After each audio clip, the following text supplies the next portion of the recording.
ഇതിൻ്റെ റൈറ്റ് സൈഡിലെ clock വൈസിൽ tight ചെയ്യും, ലെഫ്റ്റ് സൈഡിൽ ആൻറ്റി ക്ലോക്ക് വൈസിലാണ് ടൈറ്റ് ചെയ്യുന്നത്. അമേരിക്കൻ കാസിൻ്റെ എല്ലാം ഇൻഡിക്കേറ്റർ ലാമ്പ് ആ റെഡ് കളറിൽ തന്നെയാണ്.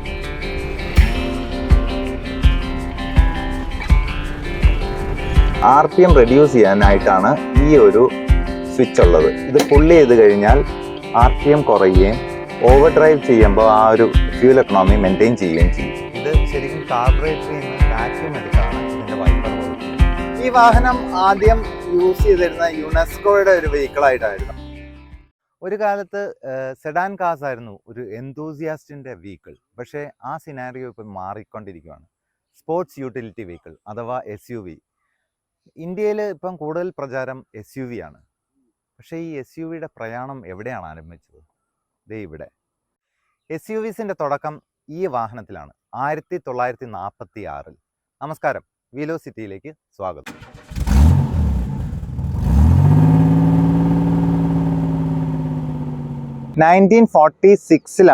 ഈ വാഹനം ആദ്യമായി നിർമ്മിച്ചത് US-ൽ. നമ്മൾ ഈ കാണുന്ന ഈ വാഹനം 1957 മോഡലാണ്. ഇത് 1964 വരെയാണ് US-ൽ നിർമ്മിച്ചത്.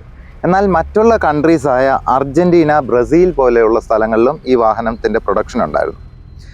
അർജന്റീനയിൽ ഐക്ക എസ്റ്റാൻസിയറ എന്നായിരുന്നു ഇതിന് പറയുന്നത്. അത് നിർമ്മിച്ചിരുന്നത് ഇൻഡസ്ട്രിയാസ് കൈസർ അർജന്റീന ആയിരുന്നു. അത് നിർമ്മിച്ചിരുന്ന കാലഘട്ടം എന്ന് പറഞ്ഞാൽ 1957 മുതൽ 1970 വരെയായിരുന്നു. പിന്നെ ഈ വാഹനം ബ്രസീലിലാണ് നിർമ്മിച്ചിരുന്നത്. അത് 1946 US വേർഷൻ തന്നെയാണ് ഇൻട്രൊഡ്യൂസ് ചെയ്തത്.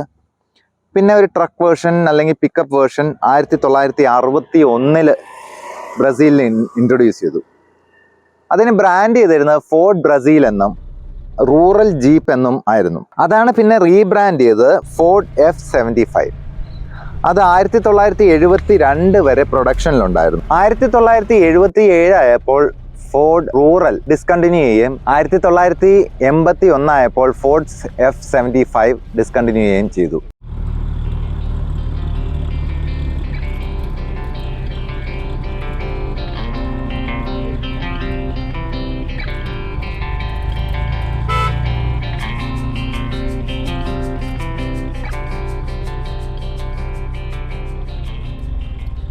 ആയിരത്തി 1908 വില്ലീസ് ഓവർലാൻഡ് എന്ന് പറയുന്ന കമ്പനി ടേക്ക് ഓവർ ചെയ്തത്.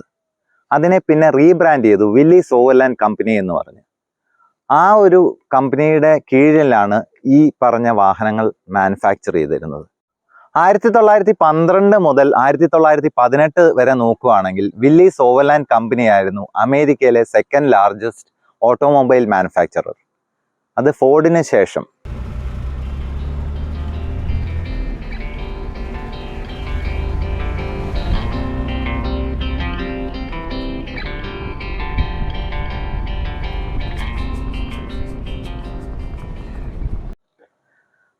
ഇതിൻ്റെ ഒരു സ്ട്രക്ചർ നോക്കിക്കഴിഞ്ഞാൽ ലാഡർ ഓൺ ഫ്രെയിം ആണ്. 2642 ആണ് ഇതിൻ്റെ വീൽ ബേസ്. 4477 ആണ് ഇതിൻ്റെ ഓവറോൾ ലെങ്ത് പറഞ്ഞു കഴിഞ്ഞാൽ.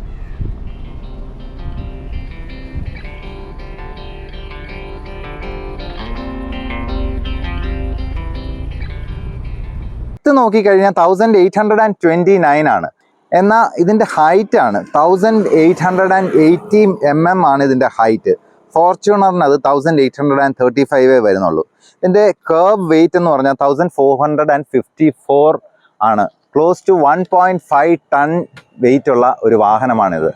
7 സ്ലോട്ട് ഗ്രിൽ, അത് നമ്മൾ ഇപ്പോഴത്തെ ജീപ്പിനാണെങ്കിലും കാണാം. ശരിക്കും 7 കോണ്ടിനെൻസിനെ റെപ്രസെൻ്റ് ചെയ്യുന്നതാണ് ഈ 7 സ്ലോട്ട് ഗ്രിൽ. ഇതിനൊരു എയർ സ്കൂപ്പ് കാണാം.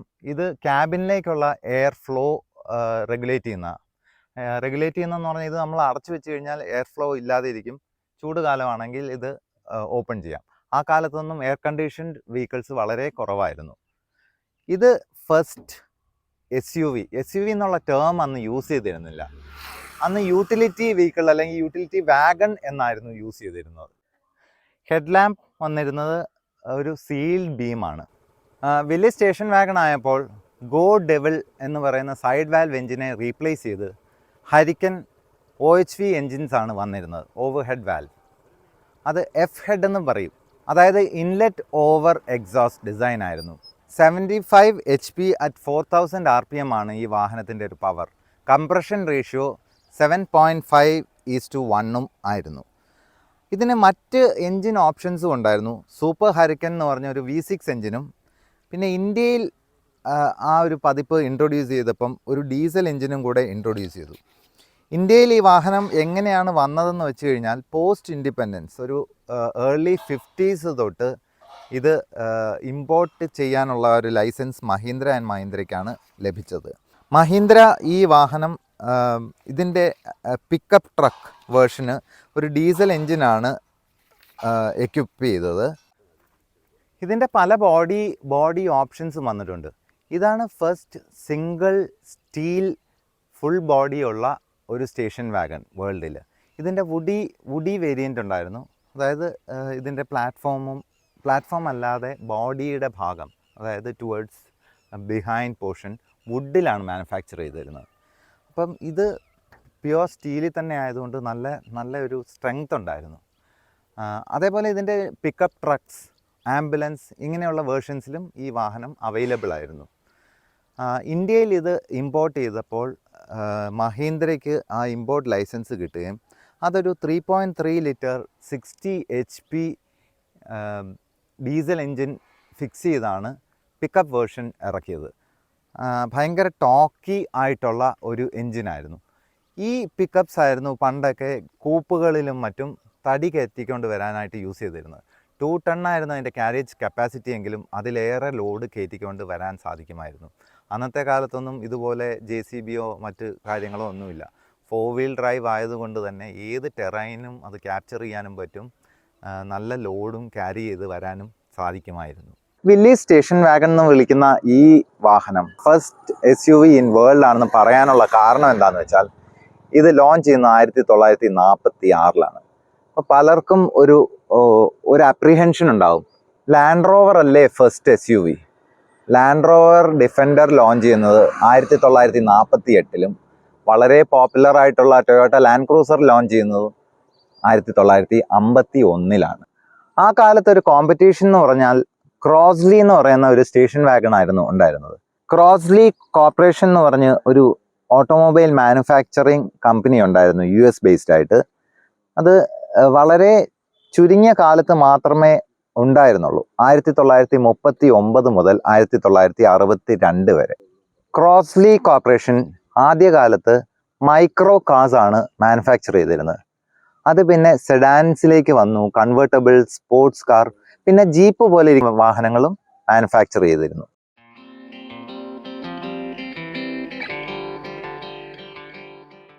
ഇതിൻ്റെ വൈപ്പറിനും ഉണ്ടൊരു പ്രത്യേകത.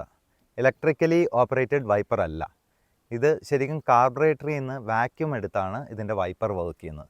അതുകൊണ്ട് തന്നെ RPM കൂടുന്നതനുസരിച്ച് ഇതിൻ്റെ വൈപ്പറിൻ്റെ സ്പീഡ് കൂടുകയും ചെയ്യും.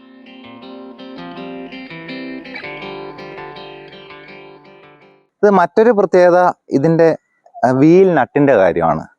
റൈറ്റ് സൈഡിൽ റൈറ്റ് ത്രെഡും ലെഫ്റ്റ് സൈഡിൽ ലെഫ്റ്റ് ത്രെഡുമാണ്. ഇപ്പോഴത്തെ ന്യൂ ജനറേഷൻ കാർസിൻ്റെ എല്ലാം നട്ട് ടൈറ്റ് ചെയ്യുന്നത് ക്ലോക്ക് വൈസ് ആണ്. ഇതിൻ്റെ റൈറ്റ് സൈഡിലെ ക്ലോക്ക് വൈസിൽ ടൈറ്റ് ചെയ്യും, ലെഫ്റ്റ് സൈഡിൽ ആൻറ്റി ക്ലോക്ക് വൈസിലാണ് ടൈറ്റ് ചെയ്യുന്നത്.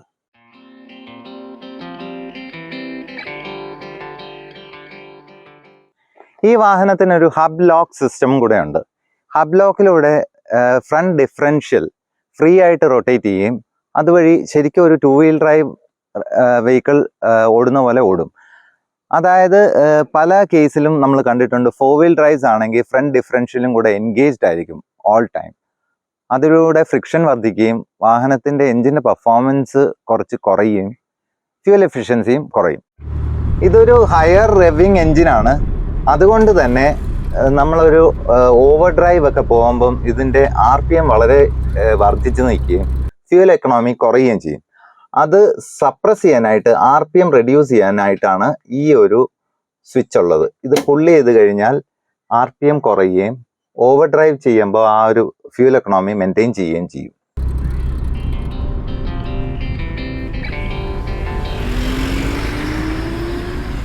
(1957) വണ്ടിക്കും ക്രൂസ് കൺട്രോൾ. ഇത് കേബിൾ ഓപ്പറേറ്റഡ് ക്രൂസ് കൺട്രോൾ ആണ്. ഇത് നമ്മളൊരു നിശ്ചിത സ്പീഡിൽ പോയി കഴിഞ്ഞാൽ ഇത് പുൾ ചെയ്ത് കഴിഞ്ഞാൽ അത് എൻഗേജ് ചെയ്യാൻ പറ്റും. ഈ വാഹനങ്ങൾക്ക് ആദ്യത്തെ ഇൻഡിപെൻഡന്റ് സസ്പെൻഷൻ വന്നത് ഈ വാഹനത്തിനാണ്. ഇത് ബാർലി റൂസ് എന്ന് പറയുന്ന വില്ലിസിന്റെ എഞ്ചിനീയർ ആണ് ഇത് ഡിസൈൻ ചെയ്തത്. 7 ലീഫ് സ്പ്രിംഗ് ആണെങ്കിലും ഇൻഡിപെൻഡന്റ് സസ്പെൻഷൻ ആണ്. ഇതിന് വില്ലിസ് ഇട്ടിരുന്ന പേര് പ്ലാനഡൈൻ എന്നായിരുന്നു. എന്ന് വെച്ചാൽ പ്ലെയിനർ സസ്പെൻഷൻ കോൺസെപ്റ്റിലാണ് പ്ലാനഡൈൻ ഡിസൈൻ ചെയ്തത്. പ്ലെയിനർ സസ്പെൻഷൻ സിസ്റ്റം എന്ന് പറഞ്ഞു കഴിഞ്ഞാൽ സ്പ്രിംഗ് ഡാമ്പർ സ്ട്രട്സ് 2 സൈഡിലും വേർട്ടിക്കലായിട്ടും ലോഞ്ചിറ്റ്യൂഡിനലായിട്ടും കൊടുക്കുന്നതുകൊണ്ട് എക്സ്ട്രാ വൈബ്രേഷൻസ് അബ്സോർബ് ചെയ്യാനുള്ള കേപ്പബിലിറ്റി ഉണ്ടായിരുന്നു. ഇതേ സിസ്റ്റം തന്നെയാണ് റോൾസ് റോയ്സിന്റെ ഗോസ്റ്റിനും യൂസ് ചെയ്ത് വരുന്നത്. ഇതൊരു സ്മൂത്ത് റൈഡ് പ്രദാനം ചെയ്യും. ഇതിന്റെ ഡോർ ഓപ്പണിംഗ് ഒക്കെ ഒരു 90 ഡിഗ്രി ആംഗിളിൽ ഓപ്പൺ ചെയ്യാൻ പറ്റും. നല്ല വൈഡായിട്ട് ഓപ്പൺ ചെയ്യാവുന്ന ഡോറാണ്. അതുകൊണ്ട് തന്നെ ആക്സസ് റിസസ് ഭയങ്കര ഈസിയാണ്. ഈ ഫീച്ചറൊക്കെ 1946 ലോഞ്ച് ചെയ്ത വാഹനങ്ങൾക്കും ഉണ്ടായിരുന്നു എന്നുള്ളതാണ് അത്ഭുതപ്പെടുത്തുന്ന ഒരു കാര്യം. ഇത് ഇങ്ങനെയാണ് ഇതിന്റെ സ്പെയർ വീൽ മൗണ്ട് ചെയ്തിരിക്കുന്നത്. ഇങ്ങനെ മൗണ്ട് ചെയ്തിരിക്കുന്നത് കൊണ്ട് തന്നെ ശരിക്കും എക്സ്റ്റേണൽ ആയിട്ട് നമുക്ക് വേറെ ഒരു സ്പേസ് വരുന്നില്ല. പിന്നെ ആംപിൾ ഒരു 2 റോ സീറ്റിംഗ് ആയതുകൊണ്ട് തന്നെ നല്ല സ്പേഷ്യസ് ആണ് വാഹനം. പ്ലസ് ലഗേജ് ക്യാരിങ് കപ്പാസിറ്റി ഉണ്ട്. പലപ്പോഴും ഇതിന് അഡീഷണൽ ലഗേജിനായിട്ട് ഒരു കാരിയർ കൂടെ ഫിക്സ് ചെയ്യാറുണ്ട്, ഒരു എക്സ്ട്രാ ആക്സസറീസ് ആയിട്ട്. US ഈ വാഹനം 1964 ഡിസ്കണ്ടിന്യൂ ചെയ്യുകയും ഇതിന്റെ സക്സസറായിട്ട് വന്ന വാഹനത്തിന്റെ പേരാണ് വാഗണിയർ. ഈ വാഹനത്തിന് ഒരു സ്പ്ലിറ്റ് ഡോർ ആണ് ബൂട്ടിന് വന്നിരുന്നത്. സ്റ്റേഷൻ വാഗണിന് വേർട്ടിക്കലി ഓപ്പൺ ചെയ്യാവുന്നതും എന്നാൽ ആംബുലൻസ് വേർഷന് ഹൊറിസോണ്ടലി ഓപ്പൺ ചെയ്യാവുന്ന ടൈപ്പും ഡോസ് ആയിരുന്നു. ഫീച്ചേഴ്സ് ഒക്കെ കണ്ടു കഴിഞ്ഞാൽ ഇപ്പൊ പോലും വളരെ സ്മൂത്ത് ആയിട്ട് നമുക്ക് ഓപ്പറേറ്റ് ചെയ്യാവുന്നതാണ്. ഇതിനൊന്നും ഒരു ചേഞ്ചസും വരുത്തിയിട്ടില്ല എന്നുള്ളതാണ് മറ്റൊരു യാഥാർത്ഥ്യം. അപ്പൊ ശരിക്കും ആ ഒരു എഞ്ചിനീയറിംഗ് എക്സലൻസ് നമുക്ക് ഇതിന്റെ ഓരോ പാർട്ടിൽ നോക്കിക്കഴിഞ്ഞാലും കാണാൻ സാധിക്കും. ഈ വാഹനത്തിന്റെ ഈ ഒരു ബൂട്ട് നമുക്ക് ഉള്ളിൽ നിന്നും ഓപ്പൺ ചെയ്യാനുള്ള പ്രൊവിഷൻ ഉണ്ട്. ഇത് ഇമ്പോർട്ട് ചെയ്തിരുന്നത് പ്രൈമറിലി അഗ്രികൾച്ചർ പേർപ്പസിനും പിന്നെ അഫ്ലുവൻ ക്ലാസ്സിനുമായിരുന്നു. അതായത് എസ്റ്റേറ്റ്സും മറ്റും ഓൺ ചെയ്തിരുന്ന മുതലാളിമാർക്ക് സഞ്ചരിക്കാനുള്ള ഒരു വാഹനമായിരുന്നു. അല്ലാതെയുള്ള സൂപ്പർവൈസേഴ്സിനും മറ്റും വില്ലീസ് ജീപ്പ് ഉണ്ടായിരുന്നെങ്കിൽ ഇത് അതിൻ്റെ ഓണേഴ്സ് ട്രാവൽ ചെയ്തിരുന്ന വാഹനമായിരുന്നു. ശരിക്കും ഇത് നമുക്ക് ഈസി ആയിട്ടൊന്നും ലിഫ്റ്റ് ചെയ്യാൻ പറ്റുന്നതല്ല. നല്ല ഒരു ഹാർഡ് മെറ്റൽ ഷീറ്റ് തന്നെയാണ്. പിന്നെ ഇതിൻ്റെ പ്ലാറ്റ്ഫോം നോക്കിക്കഴിഞ്ഞാൽ ഈ ഒരു ഗ്രൂവ് പോലെ കൊടുത്തിരിക്കുന്നത് വുഡാണ്. ഇതും ആ കാലത്തെ വുഡാണ്. ഒന്നും സംഭവിച്ചിട്ടില്ല എന്നുള്ളതാണ് മറ്റൊരു യാഥാർത്ഥ്യം. ഇത് ജസ്റ്റ് ഒന്ന് പോളിഷ് ചെയ്ത് കഴിഞ്ഞാൽ ഇപ്പോഴും കാണാൻ നല്ല സ്റ്റൈലിഷ് ആണ്. അതേപോലെ ഇതിലെ ഒരു ലഗേജ് ക്യാരിങ് കപ്പാസിറ്റി നോക്കിക്കഴിഞ്ഞാൽ നമുക്ക് ഈ സെക്കൻഡ് റോ സീറ്റ് ടോപ്പിൾ ചെയ്യാം. അതേപോലെ കോ ഡ്രൈവർ സീറ്റും ടോപ്പിൾ ചെയ്യാൻ പറ്റും. മറ്റൊരു ഫീച്ചർ, ഇതിൻ്റെ ഈ നമ്പർ പ്ലേറ്റ് ഈ ഒരു അസംബ്ലി ഫുൾ ഇങ്ങനെ ലിഫ്റ്റ് ചെയ്യാൻ പറ്റും. അതിൻ്റെ പേർപ്പസ് എന്താണെന്ന് അറിയാവുന്നവർ കമൻറ്റ് ചെയ്യുക. ഈ സീറ്റിന്റെ ഫ്രെയിം ഒക്കെ ഒറിജിനലി മാനുഫാക്ചർ ചെയ്ത് തന്നെയാണ്. ഇത് നമുക്ക് റെയർ ഡോർ ഇല്ലാത്തതുകൊണ്ട് തന്നെ റെയർ സീറ്റ് പാസഞ്ചറിന് അസസ് ചെയ്യാനും റിസസ് ചെയ്യാനും ഇത് ഫോൾഡ് ചെയ്യണം. അതും വളരെ ഈസി ആയിട്ട് ഫോൾഡ് ചെയ്യാൻ പറ്റുന്ന സീറ്റ്സ് ആണിത്. ഇതിന്റെ റെയർ സീറ്റ് കംഫർട്ട് പറഞ്ഞറിയിക്കാൻ സാധിക്കാത്ത അത്രയും കംഫർട്ടബിൾ ആണ്. നല്ല ample leg room plus head room തന്നെ. ശരിക്കും ടോൾ ആയിട്ടുള്ള ഒരാൾക്ക് പോലും വളരെ കംഫർട്ടബിൾ ആയിട്ടാണ് ഇരിക്കാൻ സാധിക്കുക. പിന്നെ ഇതിന്റെ ആം റെസ്റ്റ് ഒക്കെ ഇത്തിരി ഇൻട്രസ്റ്റിംഗ് ആയിട്ടുള്ള ഒരു ഡിസൈനാണ്. അതേപോലെ വുഡൻ പാനലിംഗ്, ഇതിന്റെ റൂഫിനോട് ചേർന്ന് വുഡൻ പാനലിംഗ് ഉണ്ട്. സ്ലൈഡിങ് വിൻഡോസ് ആണ് റെയറിൽ. നമ്മൾ എവിടെയെങ്കിലും ട്രാവൽ ചെയ്യുവാണെങ്കിൽ ഹില്ലി ടെറൈനിലോ അല്ലെങ്കിൽ എവിടെയെങ്കിലും നമ്മൾ ഒരു ലോങ് ഡിസ്റ്റൻസ് ട്രാവലിന് പോവുകയാണെങ്കിൽ വളരെ കംഫർട്ടബിൾ ആയിട്ട് നമുക്ക് 4 പാടും നല്ല രീതിയിൽ വിസിബിൾ ആണ് ഇതിന്റെ ഗ്ലാസസ്. വില്ലീസിന് വന്ന സെയിം ഗിയർ ബോക്സ് ആണ് ഇതിനുള്ളത്. അതായത് ഫസ്റ്റ് താഴോട്ട്, ഇത് സെക്കൻഡ്, ഇത് തേർഡ്, പിന്നെ ഇത് റിവേഴ്സ് ഗിയർ ആണ്. പിന്നെ ഇത് 4 വീൽ ഡ്രൈവ് എൻഗേജ് ചെയ്യാനുള്ള ലിവേഴ്സ് ആണ്. 2 വീൽ ഡ്രൈവിന് വന്നപ്പോൾ ഇതിനൊരു column shift 3 speed gear box ആയിരുന്നു ഉണ്ടായിരുന്നത്. ഇതിന് ഈ വണ്ടി എവിടുന്നാ റീസ്റ്റോർ ചെയ്തത്? ഇത് നമ്മൾ ഇതിന്റെ ഫുൾ വർക്ക് ചെയ്തത് തൊടുപുഴയിലെ രാജീവ് പുഷ്പാകൻ എന്ന് പറഞ്ഞ സാറാണ് ചെയ്തത്. നമുക്കിത് പുള്ളി അത്യാവശ്യം നന്നായിട്ട് കഷ്ടപ്പെട്ടാണ് ഇത് സംഭവങ്ങളൊക്കെ ചെയ്തത്. കാര്യം ഇത് ക്ലോസ് ടു ഒറിജിനാലിറ്റി ആണ്. നമുക്ക് വളരെ സ്പീഡിലും നമുക്ക് വളരെ തൃപ്തിയായിട്ടാണ് അദ്ദേഹം ചെയ്തത്. വളരെ നല്ല രീതിയിൽ അദ്ദേഹത്തിന്റെ ഒരു നമുക്ക് വേണ്ടി പുള്ളിക്ക് ഇതിനുള്ള ഒരു ക്രേസ് ആണ് മെയിൻ ആയിട്ട്. പക്ഷെ ഈ വണ്ടി കണ്ടു കഴിഞ്ഞാൽ ഓൾമോസ്റ്റ് ഒരു 85 to 90% ഇപ്പോഴും ഇത് ഒറിജിനാലിറ്റി തന്നെ maintain. പിന്നെ ചില കാര്യങ്ങളൊന്നും നമുക്ക് ഇതിപ്പോ നമ്മുടെ റോട്ടിൽ ഓടണമെങ്കിൽ നമ്മൾ കുറച്ച് നമ്മുടേതായ രീതിയിലേക്ക് കുറച്ച് ഇത് ചെയ്യേണ്ടി വരും. ഇപ്പൊ നമ്മൾ സെൽഫ് മോട്ടറിന്റെ കാര്യമൊക്കെ നമ്മൾ പറഞ്ഞില്ല, അങ്ങനെ കുറച്ച് മോഡിഫൈ ചെയ്യേണ്ടത്. അപ്പൊ നിങ്ങൾ ശരിക്കും ഇത് ഈ വണ്ടി ചുമ്മാ ഗരാജിൽ ഇടുന്ന വണ്ടിയല്ല അല്ലേ? ഇല്ല, നമ്മള് ചുമ്മാ കറക്ഷൻ ആയിട്ടല്ല നമ്മളിത് ഉപയോഗിക്കേണ്ടത്. ഞാനിപ്പോ നമ്മൾ വാഗമണ് ടൂർ പോയായിരുന്നു. വാഗമണ്ണിൽ പോയപ്പോ എങ്ങനെ ഉണ്ടായിരുന്നു പെർഫോമൻസ്? അത്യാവശ്യം നല്ല ഒരു ആവറേജ് ഓഫ് റോഡ് ഒക്കെ സുഖമായിട്ട് നമുക്കിത് പോകാൻ പറ്റും. നല്ല സുഖമാണ്. നമ്മൾ കൂട്ടുകാരൊക്കെ കൂടി ഒരു പ്രത്യേക വൈബാണ് ഇത് പോണത് തന്നെ. ആൾക്കാരുടെ ഒക്കെ ഒരു അങ്ങനെ എന്തെങ്കിലും രസകരമായ എന്തെങ്കിലും സന്ദർഭം ഉണ്ടായിട്ടുണ്ടോ വണ്ടി ഓടിച്ചു പോകുമ്പോ ആരെങ്കിലും? വണ്ടി ഓടിച്ചു പോകുമ്പോ മൊത്തം നമ്മുടെ കുറെ ആൾക്കാർ വരും, വണ്ടി നിർത്തി ആൾക്കാർ നമ്മള് വണ്ടി വട്ടം വെച്ച് നിർത്തി. ഇതിന്റെ വണ്ടി എല്ലാവർക്കും ഒരു ക്രേസ് ആണല്ലോ. എല്ലാരും നമ്മൾ ഇതിന്റെ ഒരു കാര്യങ്ങളൊക്കെ ചോദിക്കും. പിന്നെ ഇത് എവിടെ ചെന്നാലും ആൾക്കാർ വരും ഇതിനകത്ത്. അത് അതിന്റെ ഒരു ഇതൊക്കെ വെച്ച് പിന്നെ എല്ലാരും പെട്ടെന്ന് കാണുമ്പോൾ ഇതിന്റെ ഈ W ഒക്കെ കാണുമ്പോൾ ഇത് വോക്സ്വാഗണിന്റെ വണ്ടിയാണ്. ഇതിന്റെ ബാക്കിലും W എഴുതിയിരിക്കുന്നു. വില്ലീസിന്റെ എംബ്ലോ അങ്ങനെ എല്ലാവരും വില്ലീസ് എഴുത്ത് മാത്രമാണ്. ഇതിന് വരുമ്പോഴാണ് നമുക്ക് വില്ലീസിന്റെ എംബ്ലോ വരുന്നത്. അപ്പൊ എല്ലാ ആൾക്കാരും വിചാരിക്കുന്ന പുറകിൽ വന്നിട്ട് വോക്സ്വാഗണിന്റെ വണ്ടിയാണോ എന്ന് ചോദിക്കും. പിന്നെ ഈ വോക്സ്വാഗണിന്റെ വാനൊക്കെ ആൾക്കാർ കണ്ടിട്ടുണ്ട്. അങ്ങനെ പിന്നെ ഇതിന് മെയിൻ ആയിട്ട് വില്ലീസ് ഇവിടെ എഴുത്ത് വരുന്നത്. അങ്ങനെയുള്ള പിന്നെ നമ്മൾ എക്സ്ട്രാ ഒരു റേഡിയേറ്റർ ഫാൻ സെറ്റ് ചെയ്തിട്ടുണ്ട്. ഈ ഹീറ്റിന്റെ പ്രശ്നമുള്ള നമ്മൾ ഹൈവേയിലൊക്കെ ക്രൂസ് ചെയ്ത് പോകുമ്പോൾ സ്പീഡ് എടുക്കാൻ പറ്റുമോ? അറ്റൈൻ ചെയ്യാൻ പറ്റും സ്പീഡ് നമുക്ക് ഒരു ഹൈവേയിലൊക്കെ നമ്മൾ പറപ്പിച്ചല്ല പോണേ. നമ്മൾ ഒരു 65 ആ റേഞ്ചിലേക്കൊക്കെ മാക്സിമം ഒരു 70 വരെ, അതുവരെയൊക്കെയാണ് നമുക്ക് എനിക്ക് തോന്നണുള്ളൂ. പിന്നെ കേറുമായിരിക്കും നമ്മളങ്ങനെ അതിനുള്ളതല്ലോ അങ്ങനെ പറന്നു പോണ പരിപാടി. പിന്നെ ഓഫ് റോഡ് കുഴപ്പമില്ല, നല്ല സുഖമാണ്. പിന്നെ ബോഡിക്ക് നല്ല വെയിറ്റ് ഉണ്ട് വണ്ടി. ഓഫ് റോഡ് ഒട്ടും ബോഡി റോൾ ഉണ്ടാവില്ല, മറ്റേ വൈബ്രേഷൻ ഒന്നുമില്ല. വൈബ്രേഷൻ അല്ല, നമുക്ക് യാത്ര നല്ല സുഖമാണ് ഇതിനകത്ത് യാത്ര ചെയ്യാൻ. പിന്നെ നമുക്ക് ഇപ്പൊ ചൂടൊക്കെ ആണെങ്കിൽ AC അത്യാവശ്യം ഇതിനകത്തുനിന്ന് കാറ്റ് AC ഇല്ലെങ്കിൽ പോലും നമുക്ക് അങ്ങനെ ചൂട് ഫീൽ ചെയ്യില്ല. നല്ല ഇതിന്റെ സൈഡിൽ നിന്നൊക്കെ എയർ കയറി ഫ്രണ്ടിൽ നിന്നൊക്കെ നല്ല കാറ്റ് കയറി വരുന്നുണ്ട്. അങ്ങനെയുള്ള ഒന്നുമില്ല നമുക്ക്. ഇതിപ്പോ നമ്മൾ അത്യാവശ്യം ഫ്രീ വീൽ ഒക്കെ വെച്ച് നോക്കുമ്പോൾ അത്യാവശ്യം മൈലേജ് ആയി തുടങ്ങിയിട്ടുണ്ട്. കാരണം ഒരു 10ന്റെ അടുത്ത് ആയി തുടങ്ങിയത്.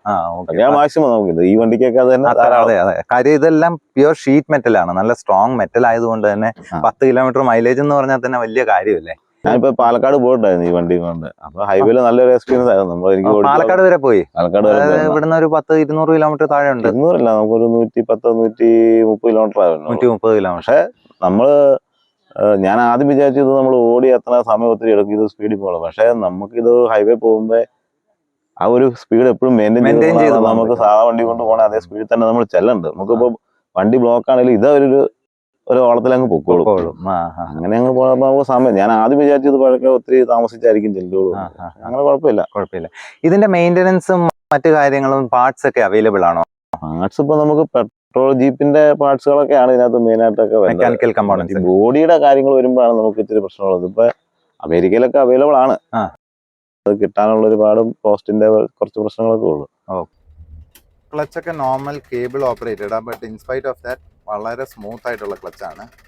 ഈ വാഹനം ഇന്ത്യയിലേക്ക് ഇറക്കുമതി ചെയ്തപ്പോൾ റെഡ് ക്രോസ്, യുനെസ്കോ പോലെയുള്ള ഏജൻസീസ് ആണ് പ്രൈമറിലി ഇമ്പോർട്ട് ചെയ്തത്. അത് കഴിഞ്ഞ് അവരുടെ യൂസേജ് കഴിഞ്ഞിട്ട് അവർ ഓപ്ഷൻ ചെയ്യുകയും പ്രൈവറ്റ് പാർട്ടീസ് ഇത് വാങ്ങുകയും ഉണ്ടായി. ഈ പർട്ടിക്കുലർ വാഹനം യുനെസ്കോയുടെ കൈവശമുണ്ടായിരുന്ന വാഹനമാണ്. വർഷങ്ങൾ യുനെസ്കോ യൂസ് ചെയ്തതിന് ശേഷം കേരള ഹെൽത്ത് ഡിപ്പാർട്ട്മെന്റിന്റെ അടുത്തായിരുന്നു ഇത് ആംബുലൻസ് ആയിട്ടും മറ്റും യൂസ് ചെയ്തിരുന്ന ഒരു വാഹനമാണ്. അതിനുശേഷം ഇതിനൊരു മേജർ ആക്സിഡന്റ് ഉണ്ടാകുകയും പിന്നെ ഒരു സ്ക്രാപ്പ് കണ്ടീഷനിലേക്ക് മാറുകയും ചെയ്തു. അപ്പോഴാണ് ഒരു പ്രൈവറ്റ് പാർട്ടി ഈ വാഹനം എടുത്ത് റീസ്റ്റോർ ചെയ്യുകയും ആളുടെ ഒരു പേഴ്സണൽ യൂസിന് ഒരു ലേറ്റ് 80s വരെ യൂസ് ചെയ്തിരുന്നത്. അത് കഴിഞ്ഞ് ഇവൻച്വലി ഈ വാഹനം സ്ക്രാപ്പ് ചെയ്യാനുള്ള ഒരു കണ്ടീഷനിൽ നിന്നാണ് ഇപ്പൊ കാണുന്ന ഒരു സ്ഥിതിയിലേക്ക് റീസ്റ്റോർ ചെയ്തത്. ശരിക്കും ഈ വാഹനം ഓടിക്കുമ്പോൾ ഒരു രീതിയിലുള്ള ഒരു എഫേർട്ടോ അങ്ങനെയൊന്നും തോന്നുന്നില്ല. വളരെ സ്മൂത്തായിട്ട് തന്നെ നമുക്ക് ഹാൻഡിൽ ചെയ്യാൻ പറ്റുന്ന ഒരു വാഹനം തന്നെയാണിത്. പിന്നെ വേറൊരു പ്രത്യേകത ഉള്ളത് 3 സ്പീഡ് ഗിയർ ബോക്സ് ആയതുകൊണ്ട് തന്നെ സ്ലോ സ്പീഡിൽ നമ്മൾ ഡൗൺ ഷിഫ്റ്റ് ചെയ്യേണ്ട ആവശ്യമില്ല. ഒരേ ഗിയറിൽ തന്നെ നമുക്ക് കോൺസ്റ്റന്റ് ആയിട്ട് പോകാൻ സാധിക്കും. പണ്ട് കാലം തൊട്ടേ ഇപ്പൊ പോലും അമേരിക്കൻ കാർസിന്റെ എല്ലാം ഇൻഡിക്കേറ്റർ ലാമ്പ് ആ റെഡ് കളറിൽ തന്നെയാണ് വരുന്നത്. അതിന്റെ റീസൺ എന്താണെന്ന് അറിയാവുന്നവരൊന്ന് കമന്റ് ചെയ്യുക. ലോകത്തിലെ ആദ്യത്തെ SUV-യുടെ ഈ വീഡിയോ നിങ്ങൾക്ക് ഇഷ്ടമായെന്ന് കരുതുന്നു. ഇഷ്ടമായ ലൈക്ക് ചെയ്യുക, നിങ്ങളുടെ അഭിപ്രായങ്ങൾ കമന്റ് ചെയ്യുക.